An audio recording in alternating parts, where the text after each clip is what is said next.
This video will put police brutality in America into perspective for the Colin Kaepernicks of the world that think America has a police brutality problem.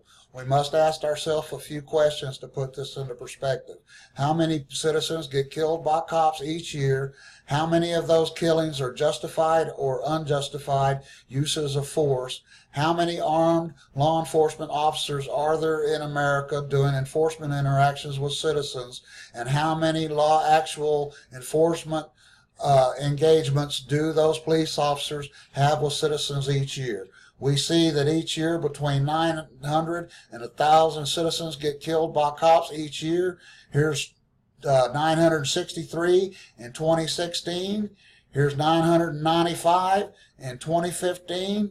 Here's so far 721 in 2017. But you ask yourself, how many armed law enforcement officers are there in America doing enforcement interactions with citizens? And you see there are about 765,000 that have general arrest powers that are armed and having enforcement interactions with police each year. So you do some calculating.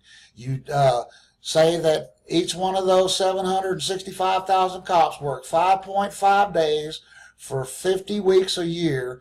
Then I have polled 12 cops, and they say they have between 3 and 4 enforcement interactions each day with citizens. So you multiply that times 3.5, then multiply that number by 765,000, and you come up with 736,312,000.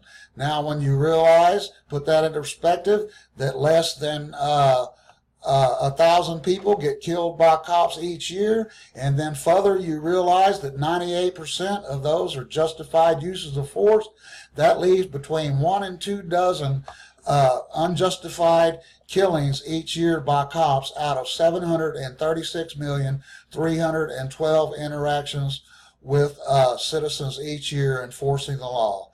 Now you look here at the very liberal Washington Post that come up with these numbers, that track these numbers of citizens killed by cops, and they say just under half the victims are white and 1 in 5 were black.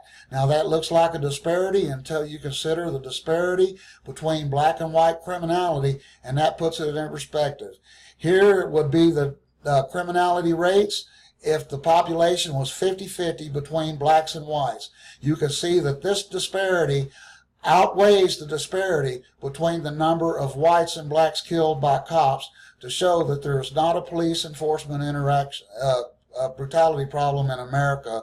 Less than 2 dozen out of 321 million interactions each year, I'll take that. There is no police brutality problem in America.